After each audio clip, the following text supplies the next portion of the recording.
ఒక గ్రామంలో ఆరితేరిన మోసగాడు దొంగ. సరే సరే ఏమనుకోదండి, చెప్పు. అతను ఎట్లా దొంగ అంటే చేతికి తెలియకుండా గాజుల్ని, చెవికి తెలియకుండా కమ్మల్ని సత్కరించేటువంటి ఘనపాటి.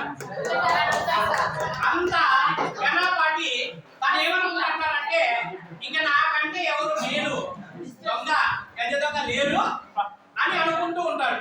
అనుకుంటుంటే వాళ్ళ మామ ఊర్లు తిరుగుతూ ఎక్కడెక్కడున్న విషయాలన్నింటినీ గమనిస్తూ వస్తాడు.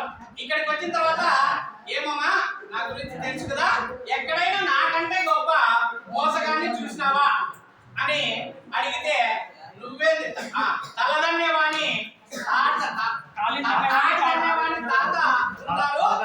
తలదన్నేవాడు ఉంటాడు. ఒక గుత్తిమండల దగ్గర వన్యదొడ్డి అనే గ్రామం ఉంది, మా ఊరు సార్. ఆ ఊర్లో పోయి చూడుకో, ఒకరిని మించిన ఒకరు మోసగాళ్ళు ఉన్నారు, నువ్వు అక్కడ పోయి చూడుకోనంటే ఓపెన్ సార్ పెద్ద పట్టుదల వచ్చేస్తుంది. నేనే అనుకుంటే నాకంటే పెద్ద ఉన్నారు, నేను అందరినీ మోసం చేయడం గొప్ప కాదు, అట్లా వాళ్ళ దగ్గర నేను మోసం చేసి నేనంటే ఏదో నిరూపించుకొని వస్తానని ఆ ఊరికి వస్తాడు. ఇక్కడ అనంతపూర్లో బస్ ఎక్కుతాడు, హైవేలో దిగి మా ఊర్లోకి దారి పెట్టుకొని వస్తా ఉంటాడు. దారి నడుచుకుంటూ వస్తుంటేనే పక్కన ఆ నారాయణ రెడ్డి సారు మా ఊరికే వస్తా ఉంటాడు. వస్తా ఉంటే పరిచయం అవుతారు. దారిలో 1 కిలోమీటర్ నడచాల. నడుస్తున్న క్రమంలో దారిలో పరిచయం అయ్యి ఎక్కడికి వస్తున్నావు ఏమేనంటే, నేను ఈ ఊరికి ఒక మేలు జాతి గుర్రాన్ని కొనడానికి వస్తున్నాను, ఈ ఊర్లో బాగా దొరుకుతాయంట అని చెప్తాడు. చెప్తే ఓవన్న సారు అంటే మేలు జాతి గుర్రాలు ఇక్కడే ఎందుకు కొనాలనుకుంటున్నాను అంటే, ఇక్కడైతే సగం ధరకే దొరుకుతాయంట.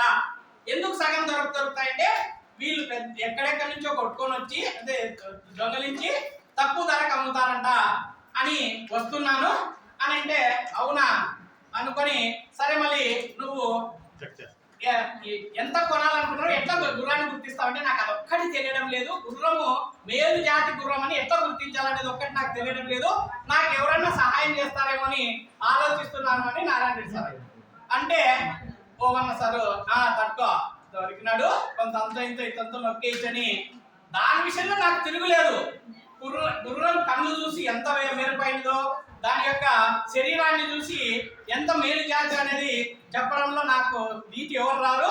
కానీ నాకు వేరే పని ఉంది అంటే, అయ్యా నా కోసం కొంత నీ సమయాన్ని కేటాయించి ఎట్లనగా నాకు ఆ గుర్రాన్ని కొని అంటే, నేను ఏం లేదు, ఇప్పుడు వేరే ఒకడు నాకు 10,000 రూపాయలు ఈ ఊళ్ళో ఇవ్వాల్సి ఉంటే వాడిని వసూలు చేసుకుంటే కొంత నీ కోసం గుర్రాన్ని పోతే వాడు 10,000 దొరకడం అవుతా అంటే, నా మాటను నీకు కావాలంటే నా 10,000 నేను ఇస్తాను, నా మాటని నాకు ఆ గుర్రాన్ని కొని నువ్వు అని అంటే, సరే 12 గుట్టలకి చూడు మోసగాలను మోసం చేయాలంటే మోసం చేసి రెడీ అయినానని అనుకొని సరేలేని ఇద్దరు కలిసి ఒక గుర్రాల షాప్ దగ్గరికి పోతారు. పోతనే గుర్రాన్ని అంతా బాగా పరిశీలిస్తారు. పరిశీలించిన తర్వాత ఎంత అయ్యా గుర్రం అంటే 60 వరహాలు లేదా ఇప్పుడు కాస్ట్ 60,000 అనుకోండి, 60,000 రూపాయలని చెప్తారు.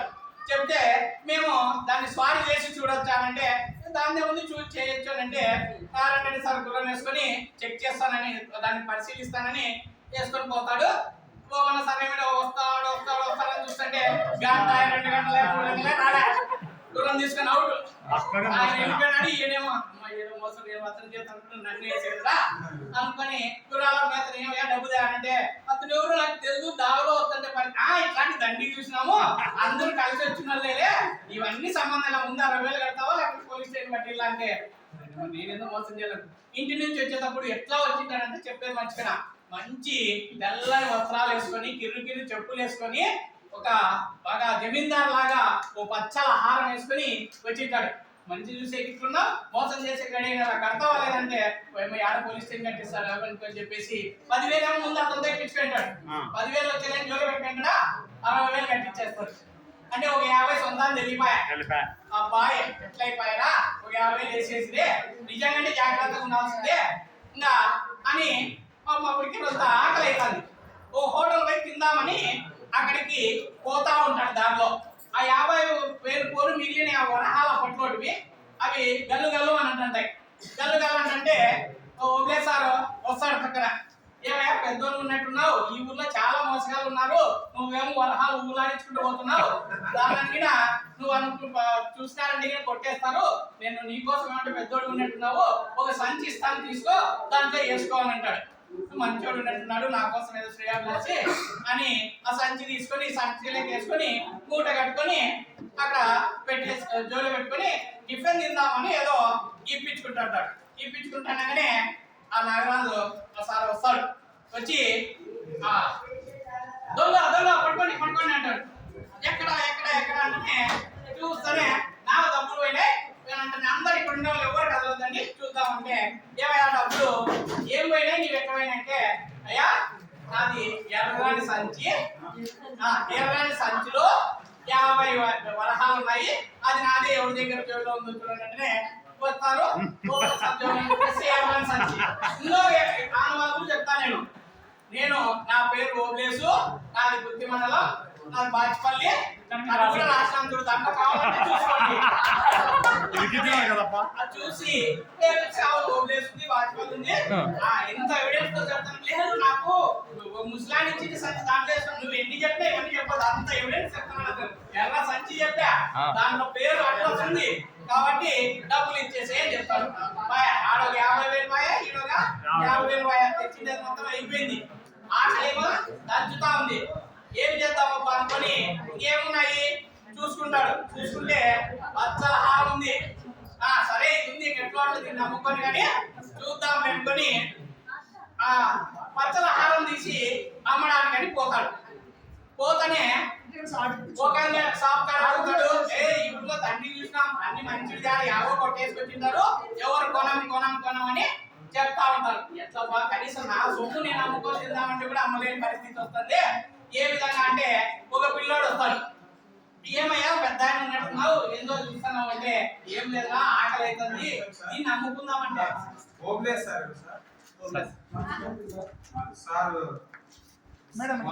మేడం పెట్టాం కదా మీరు నుంచి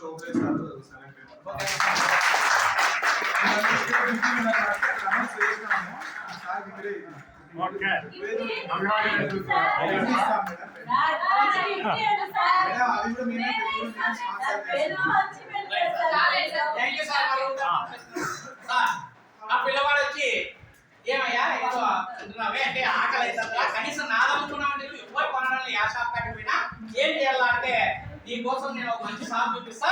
అక్కడ లాస్ట్ లైన్ లో కుల్లాయికున్నాడు గుంటకల్ ఆయన అయితే నువ్వు ఏ సరికైనా కొంటాడు అతనికి అమ్ముదామని తోలుకొని పోతాడు. పోయిన తర్వాత కుల్లాయికు సార్ ఇట్లా ఇట్లా చూస్తాడు పచ్చలహారాన్ని. అయ్యా దీని విలువేమో 5 లక్షలు చేస్తుంది, నాకైతే తెలుసు, కానీ ఈ ఊళ్ళో ఎవరు దొంగో ఎవరు దొరో తెలియదు. నేను 2 లక్షలు తీసుకుంటా. 200 వరహాలు అనుకోండి, 200 వరహాలు తీసుకుంటా. నీ బుద్ధి కుడితే అమ్ము, లేకుంటే ఎవరికైనా అమ్ముకోకండి. ఊరంతా తిన్నాడు ఎవరు కొనలే, ఇంకా కాండ్రై వచ్చిన కాడికి కానీ ఆకలి అవుతుందని చెప్పేసి దాన్ని కులాయి సార్కి ఇచ్చేసి ఆ డబ్బు తీసుకొని ఇంకా పోతాడు. ఆకలి దంచేస్తుంది. ఆ దారి పట్టుకొని వస్తుంటే జిలేబీ సెంటర్ కనపడుతుంది. కుమ్మలు ఆడుతుంటది జిలేబీ. అందులో ముందే ఆకలి ఆడుతుంది. పోయి ఒక వరహ ఇచ్చి అయ్యా దీనికి వచ్చేటువంటి జిలేబీ కట్టి అంటే ఇట్లా ఇట్లా ఇట్లా ఇట్లా పరిశీలించి చూసి అలాగేసుకుంటాడు. ఆ తుత్తు నాన్న తెచ్చి రాగి నాన్న బంగారు నాన్న వేసుకొని వచ్చి ఎవరిని మోసం చేయాలి పోలీసు వాళ్ళు పిలిచాడు. డబ్బులు వాయా హారం వాయా కనీసం ఇది కూడా పని చేయదా ఎట్లా అనుకొని తక్కువ అతని దగ్గర పోదామని ఆ కులాయి పోవాలి పోదాం అని పరిగెత్తిపోతాడు. పోతే అక్కడ కులాయి ఉన్నాడు, పిల్లోడు ఉన్నాడు. చూస్తే సరే ఈ ఇంటి ముందరే కొన్నాను కానీ ఆ వాటిని దమ కొడతాడు. లోపల నుంచి ఒక ఆమె ఉంటుంది. ఏమయ్యా అట్లా కొడుతున్నా బుద్ధి ఉందా లేదా నీకు అంటే అమ్మ పద్దన పిల్లోడు ఒక ఆయన ఉంటే నా ఇట్లా మోసం చేసినట్టే ఎవరో పద్ధతులు వచ్చే మీరు ఉంటామంటే ముందు పని చెప్పిన ఎవరో వచ్చేవాళ్ళు మాకే సంబంధము నువ్వు తిక్కోడు వైపు కొడుతున్నావు మేమే చెప్తున్నాం అని అంటనే అడిగిపోయింది. ఇప్పటికైతే గుడ్డలు మాత్రం మిగిలినాయి, బాగా అన్ని పోయినాయి. సరే ఇంకా ఈ ఊరు నిజంగా నేను ఏదో గొప్ప అని అనుకోండి, బాగా మోసగాళ్ళు ఉన్నారు, మోసపోయినాను. ఇంకా ఎట్లా ఈ రాత్రి కింద గడిపి పొద్దునికి వెళ్ళిపోదాం అనుకుని ఒక గుడి దగ్గరికి పోతాడు. గుడి దగ్గరికి పోయి ఏం చూస్తామంటే ఎక్కడ తినడానికి డబ్బులు లేవు, పెడతానంటే ఎవరు పెట్టరు, ఎవరిని అడిగినా పెట్టడంలా. అందులేక అక్కడ ఒక ఒక వ్యక్తి ఉంటాడు, ఏవయ్యా పెద్దోడు ఉన్నట్టున్నావు, మనిషి చూస్తే మొగమంతా పెరగబోయింది, ఏదో నీకు జరిగినట్టుందంటే నా సమస్య అంతా ఇదిరా, ఇట్లా బాయ్ డబ్బులు బాయ్ ఇట్లా బాయా అని అంటే, సరే నేను నీకు సహాయం చేస్తాను, నేను ఇప్పుడే ఉప్మా తీసుకొని వచ్చిన నీకు పెడతాను, తింటానంటే పెడతా అంటే, ఇంతకంటే ఏం కావాలా, ఇంత ఆటల్లో నువ్వు ఉప్మా పెడతా అంటే నేనే వద్దంటానా, సరేలే అని చెప్పేసి ఆ ఉప్మా ఇచ్చిండేది తీసుకొని గబ గబ గబ గబ తినేస్తాను. తినేసి నిద్రపోగానే ఆ వ్యక్తి కూడా లాస్ట్కి రాయలో నుంచి ఇది ఘోరం తెలుసుకొని తర్వాత ఊర్లో నేర్చుకుంటారు ఇంకా కంప్లీట్ చేసుకొని పోతుంటాను. నేనేదో పెద్ద మోసగాన్ని గొప్ప అనుకుని నాకంటే చాలా చాలా గొప్పలు ఉన్నారు అనుకొని ఆ విధంగా ముగింపు జరిగింది. రైట్ సార్, అందరికీ ధన్యవాదాలు. మనము 6 రోజుల శిక్షణ కార్యక్రమం చాలా అందరికీ ధన్యవాదాలు.